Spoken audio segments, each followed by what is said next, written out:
Good evening. So I have definitely let my foot off the gas recently with the podcasting. I have been fucking floored with personal stuff, working in person, working online. I've actually just released, obviously, I've just finished the first week of my 10-week Christmas Do program. So that's been taking up a lot of time trying to onboard people, trying to make sure they settle into the app well and all that sort of stuff. So I've been absolutely flying out of my fucking arse recently. And then obviously I've had my son this weekend, which has been fantastic because I love seeing him. We went swimming always.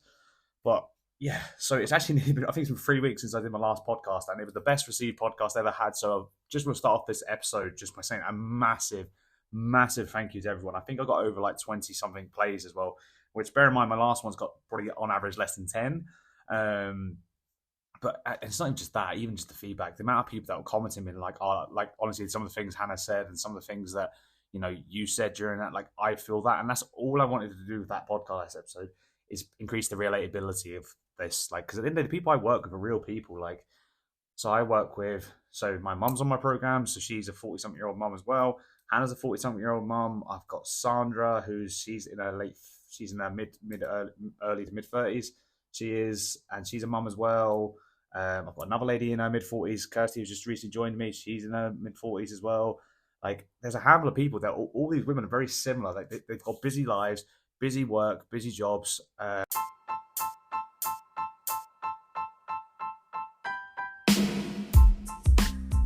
So yeah, I'm having technical issues here. So if you haven't seen my social media from Sunday, the 8th of October, I threw my phone case at my phone. I managed to hit it square on the fucking camera. And the attachment for my microphone that clicks to the bottom of my phone to make it a wireless thing is now... Do you remember, like, with the iPhone wires, you'd have to bend it and balance it in a certain shape? Yeah, I'm doing that right now to be able to film this podcast episode. So yeah, I've lost that trail of thought there of what I just said a minute ago. But basically, long story short, everyone I work with is very similar and they all have similar problems. So the aim of the last podcast with Hannah was just to share that with you. I've already got 2 guests lined up. I'm saying their names now so that they are forced into doing it now, so they can't fucking back out. Gareth, so one of my good friends, Gareth, I meet him for coffee every Thursday. We're basically big on just like two guys just hanging out and just talking shit. It's just our specialty, to be fair. I suppose that's my specialty as a whole. But we meet up every Thursday and we just kind of like discuss things like about our work, about our mental health,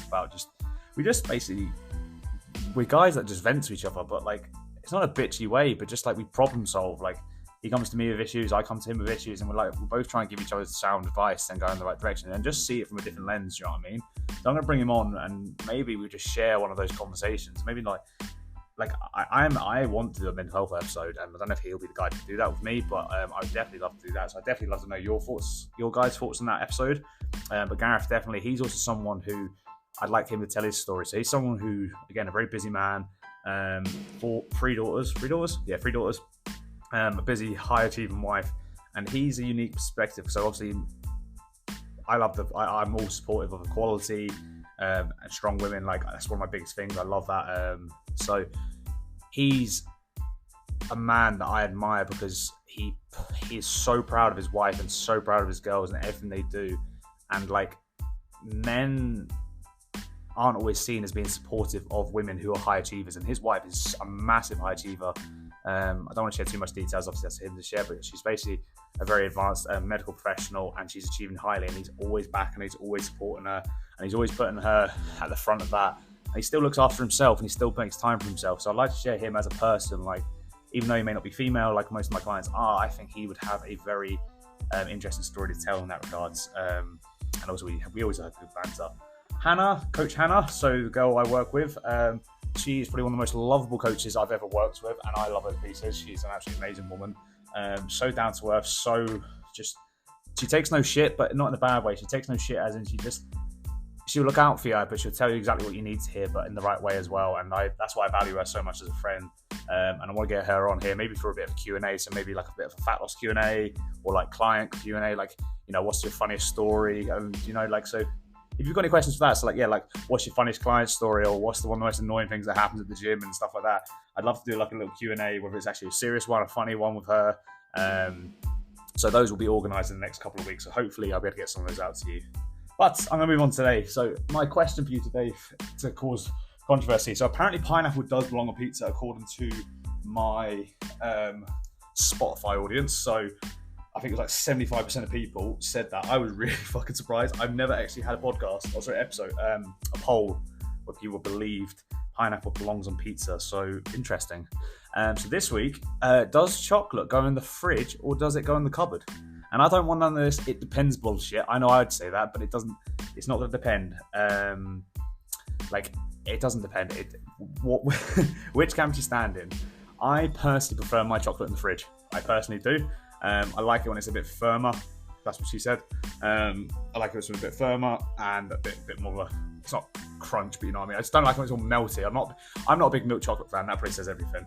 I prefer dark chocolate, but hey, I still like milk chocolate, but I'm not. I get sick of it very quickly, and white chocolate for me is too sickly. So that's probably me. Everyone's probably going to unfollow this podcast. And on that shout, while I'm there, follow the podcast if you haven't already. So if you're a listener and you haven't followed, please follow. I really do appreciate that. And also, if any of the episodes you listened to before, if you really found it useful, please share it. Like Instagram, Twitter, Facebook. It's not even Twitter anymore, it's X, isn't it? But just share it with a friend and just give me a tag. I'd like to share some of you guys sharing my podcast. So today, 3 ways I navigate weekend drinking, and the last one will surprise you. Let me just take a swig of my drink because I talk so quick. So 3 things. I don't want to spend too much time on this. I barely read my own fucking notes here. Number 1. So I made an Instagram video on this week, so you'll probably see it, hopefully. Change your calories. So again, basic maths. If, let's say you're someone, this is probably not going to apply to most women, but it's easy for me for maths. Say you're someone who loses weight on 2,000 calories. So you're in a calorie deficit at 2,000. So let's just assume you had a 2,200 and you'd be at maintenance, 2,000 would be at deficit. So you're on a 200 calorie deficit every day. The way it's usually drawn out is that you have to eat those 2,000 calories every day to lose weight. But that's assuming that every single day of your week is the same, which is not true for the majority of us, is it? The majority of us eat more and relax more on our days off or the weekend, so typically the weekend. And some of us actually don't have time, forget to eat or whatever during the week. And don't get me wrong, that's not helpful itself, but it'll spare calories. So what I used to do with one of my clients, Melissa, a while back, she loved going out for a bit of partying on the weekend, a few drinks, so she would accept that she'd eat lower calories during the week so she could offset that at the weekend. So in my example here, 2,000, let's say I wanted to save 200 calories every day. So from Monday to Friday, I'd have 1,800 calories, okay, instead. So I'd save 200 calories a day. That means I save an extra 1,000 calories that I could use on the weekend and still average 2,000 calories, so I'm on my deficit. So again, if I spare those 200 calories for 5 days of the week, I have an extra 1,000 calories to enjoy on my Saturday where I might want a takeaway, where I might want a few drinks with the girls, that sort of thing. So you plan an active change in your week to offset. The other benefit as well is that this sometimes is called refeed days, and another way of doing it. So it's called refeeding, where basically you are having higher feeding days. So for example, if you do a conditioning session on a Thursday and it always makes you rampant hungry. I mean, let's say we haven't addressed that issue on its own, but say it always makes you hungry, then allow yourself more food in that day. Do you know what I mean? Again, so you spare calories on the other day, so you can eat more on another day. And again, the maths all adds up, so you still average 2,000, so you're still eating the same amount of calories in the week. Just add them all up across the week, and you have the same total. So changing your calories and planning for those busier days is a way about it, and that can be flexible as well. So say if you're a normal person one week, as in I've got nothing planned this week and I'm not fancy, I'm not a person who goes for a takeaway, brilliant, just eat 2,000 a day. But then you're I've got a pen party this weekend, well then actively save a few calories across the week. You don't have to starve yourself, you can still prioritise your proteins, you're still going to prioritise getting a few little treats here and there, but you're not going to have 3 slices of cake, a couple of bottles of wine in the middle of the week because you're going out on the weekend, That's where the compromise comes. You have to make some sacrifice, but it's not so much of a sacrifice that you're starving yourself. We're not trying to do that. We're trying to make you live your life, but still achieve your goals. Do you know what I mean? So that's, I think, I've actually technically just talked about the two points in the one. So yeah, change your calories. The other way of doing it is less about changing your calories. It's more about planning your day. So say you haven't changed your day, your week, your days that week. So say you haven't banked the 200 calories. So this is number 2. So say you haven't banked your calories, you haven't eaten 200 calories less each day to save yourself some calories. Instead, you've got to Saturday, shit, I haven't saved any calories. So what you do is you just make some smart food choices that day. So say you normally have, I don't know, 2 slices of toast, 3 eggs, some beans, and some fruit and veg. Like, you maybe just taper that down a bit. Maybe you just have like a solid light breakfast. So you have a protein shake, some Greek yogurt, and some fruit. So it's really low calorie but really high in protein. So it still fills you up. The volume of it does, but it's really high in protein, so it keeps you fuller for longer. Rather than having like lots of carbs at lunch and stuff. And I'm not saying carbs are fattening or anything like that. I'm saying carbs are really easy to overeat. So say, like, rather than having rice, pasta, and bread at lunch, because again they're easy to overeat, you might go for a bit of a salad that day. Again, the volume of the food is higher for far less calories. Okay, so you might have like a chicken salad with some dressing and stuff like that. And like I said, get creative with the salads. Fucking Mexican salads are my favorite, like peppers, onions, lime, that sort of stuff on top of it. But like, get creative with that sort of stuff, you know, and make yourself feel fuller for less total calories. Okay, the food choices will have to be a bit stricter, will have to be a bit more boring, but we're not starving you here. I'm not telling you to eat less. I'm telling you to eat denser food which has less calories. So really low calorie food, so like chicken, Greek yogurt, egg whites, you know. And I know that's boring, but your compromise here is accepting that you're gonna enjoy yourself, you're gonna party hard on the weekend, on that evening, so you'll be a little bit more delicate during the earlier part of the day to spare some calories. And again, it's just damage limitation. You're not starving yourself. I'm not trying to get you to do that, but I'm getting you to try and be like, well, rather than going fuck it, I'm going to go out for breakfast that morning to Holly Berries. If you don't know Holly Berries, where I am, like, Holly Berries is basically little pancakes.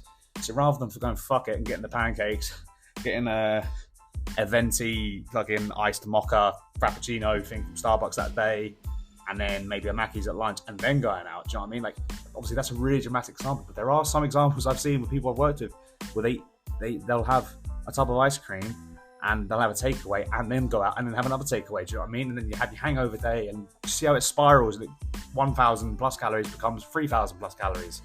And you wonder why it's hard to make up the difference when you don't plan ahead. So again, I'm not trying to beat a dead horse here. Beat around the bush, beat a dead horse. I don't know which phrase it was, but you got to plan it in some way, shape or form. So whether it's the first method, change your calories for the week, then go ahead and do that method. If it's not that way, plan it on that day and make smarter food choices. The third method, and this is the one that I said will surprise you, and again, it's very blunt, but it's true. Sometimes we go through the week and we weren't planning on going out, right? Some days we go through the week and we've tried to follow our goals as well as possible. We've eaten relatively high protein. We've kind of stuck in and around our calorie targets. They've been a little bit higher and a little bit lower on some days. So we're in the right direction. And then we go out for a drink with the girls or whatever on the weekend, have a few drinks, have a few cocktails. And you know what? It gets a bit ropey. And that's what it is. And that's literally what the tip is. Accept it. If you go out and have a good time, you've got to appreciate that for what it is. Excuse me. It is a good time. It was fun. It was enjoyable. And having fun and enjoyable things will fill up your happiness cup, your emotional well-being cup, your goodness cup, that sort of stuff. That's the stuff that gets drained away when we're really severe and restricting with our diet. And so if you're someone who's done like a really crash diet where you eat 800 calories only, or you only drink juices, or some stupid ass other one that you've been given in your lifetime, I'm sure there's plenty of them. But if you've done one of those, the biggest reason you can't stick to them is because you don't feel happy, you feel miserable. Like, you feel shit. You feel hungry, you feel tired, you feel like you're missing food you enjoy. Like, the biggest thing about navigating weekend drinking is that, you know, sometimes you need it. Sometimes you just want to go out and do it, and that's fine. But you've got to then accept that and the consequences that come with it. So if you go out and have a couple of drinks and that's it, and you can walk away from the table, fair play to you, good on you, right? You go out and have a drink, you go out and enjoy yourself, you fill up your cup, you also don't take the piss. Some people are really good at that, right? Other people I met are, and they'll tell you this as well, they'll be like, oh, once I start having a drink with the guys, you know, 1 beer becomes 5 beers, 5 beers becomes 10, and then I don't know where my keys are in the morning. You know, and if that's you, that's absolutely fine. But, and this is where it's not a pet peeve, but this is where you have to be a grown-up. Okay, and I hate when I sound rude and blunt like that, but you sometimes have to pull up, I can remember my friend Caroline, she says this, got to pull up your big girl pants now, you know. You have to accept that your choices have consequences.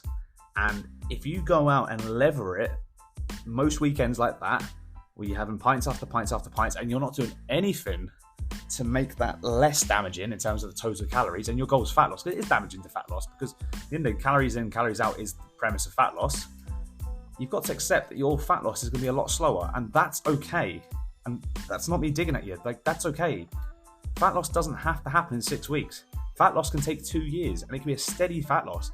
And if you can still go out and have drinks like that and still lose body fat and eat a relatively healthy diet, you're winning. Do you know what I mean? And that's what I want people to understand. That's what I want people to understand, and I try and work with my clients. So, like, I had a client recently who was actually talking about how she really was getting pissed off with tracking her food on MyFitnessPal. I don't blame her. The only reason I get people to track food on MyFitnessPal is to make them aware of their food and like where they're maybe not getting as much protein, where they're maybe overeating, whether they, and what kind of calories they roughly hit in a day. Because most of us are quite habitual. We do similar actions day in, day out. So most of us will eat similar things most days with a wee bit of fluctuation. And that's all it's for. But once you've kind of for most people, like, doing this for a good while does help. But after you've done that for a while, you'll probably be able to eyeball most things and be like, well, that's roughly X amount of calories, because I have it most times when I typed it in. So I can say, right, that sandwich is roughly going to be around 500 calories. That portion of potatoes is roughly going to be around 300 calories. You can estimate things. And don't get me wrong, guessing and estimating is less accurate than tracking, but for everyday life, it's probably a more suitable thing, because you're just trying to stay in and around the target. And if your weight's not going down after a couple of weeks of it, then you maybe go back onto MyFitnessPal and track it for a week again and be like, oh, maybe I was overestimating that, or underestimating how many calories that had in it. Do you know what I mean? So don't be afraid. Don't be afraid to step back and try something different. And like I said, just accept what you're doing has consequences, okay? Like, I want you, and I always want my clients to be able to have a balanced life and enjoy themselves and have their chocolates, have their crisps, because I do the same. But you need to make sure you do it in the right amounts, and that you accept that the amount, if you do something if you do something quite a lot that's not favourable towards fat loss, like drinking or eating excessive amounts of certain foods without making compromises or switches, you just have to accept that it's going to be a bit slower, and that's okay. But you just have to accept that. So it's as simple as that, really. I don't really know where to go for that one, to be fair. I think it's quite straightforward, but like I said, just own what you do, and if it upsets you that you're not getting the results you want, then make action, make change. I always ask my clients, whenever you're struggling, reach out to me. That's one of the biggest things I say to my clients. Reach out to me.